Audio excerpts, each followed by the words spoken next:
Учурда курулушу бүтө жаздап калган Шайыпбек Абдуллаев атындагы орто мектепти Каратоо айылдагылар нече жылдар бою күтүп келишкен. Чынында эле эскисинин имаратынан өткөн кылымдын 30-жылдарында колдонууга берилип, ошондон бери бир да жолу толук оңдоп түзөлөрдөн өтпөгөндүгүн көңүлгө түйсөк, жергиликтүүлөрдүн чыдамдарынын кетишинин жөнү бар. 275 орынга эсептелген бул объекттин жалпы сметалык наркы 65 миллион сомду түзөт. Мамлекет казынасынан каралган ушул сумманы өздөштүрүп жаткан Тунук курулуш фирмасынын билдирүүлөрүндө жаңы билим очогу жыл аягында калк кызматына коюлмакчы. Мунун ичинде болсо деген спорт залыбыз, китепканабыз, кыздардын, балдардын мастерскойлору өз-өзүнчө, ашканабыз, актовый залыбыз бар. Андан тышкары деген 14 окуу кабинети бар. Учурдагы талапка жооп бере турган мектеп болуп бүтөт.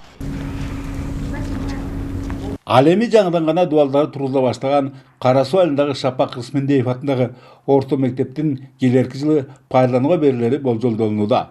Капиталдык салымдар бөлүгүнөн каралган 129 миллион сомго курула турган бул билим уясы 375 орунга эсептелген. Аны бүткөрүү Монолит КЖ жоопкерчилиги чектелген коомунун жоопкерчилигинде.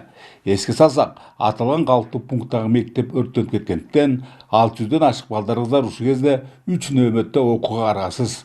Андыктан мындагылардын да жаңысы аяктаса экен дегендеринде эки көздөрү төрт. Биздин мектепте эле ошо шаар катарында, шаардын түбүндөгү мектептер болуп, бардык условиясы менен болуп бүтүп берсе, балдарыбызга деле жакшы болгон атат да. Жакшы билим алышып, дагы мындан дагы шыктанышып окушуп, келечекте жакшы бир ыймандуу, жакшы билимдүү балдар чыкса жакшы эле болот да. Бүгүнкү ички жумуштары гана калган ушул чакан мектепте Мантыш айылындагы социалдык шаарчаны байырлай турган социалдык жактан колдоого муктаж 30 үй бүлөнүн балдар кыздары билим алышмакчы. Мындан туура 4 жыл мурун Катар кайрымдуулук фондунун чегерген 114 миллион сомдун негизинде ушул долбоор жүзөгө ашырыла баштаган.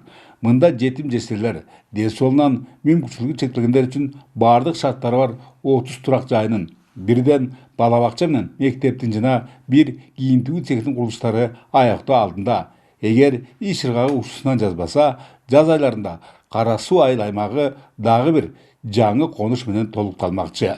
30 үйгө тандап алуу оңой болгон жер жок.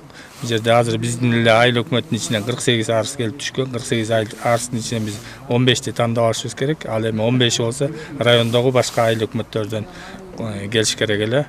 Азыркы күндө баягы болжолдуу түрдө тандап алуу жүрдү.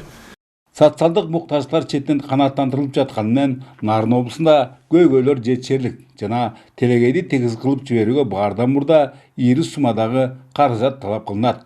Ушуну четтетип, азыр көптүр акчаларды үнөмдөө максатында Теңиртоо жергесинде административдик аймактык реформа жүзүлгөндүгү жалпыга жакшы маалым. Мындай кадамдын тууралыгын алгачкы натыйжалар көрсөтүүдө. Бөлөкбай Шеримбеков, Айдын Төлөбеков, ЛТР Кочкор району.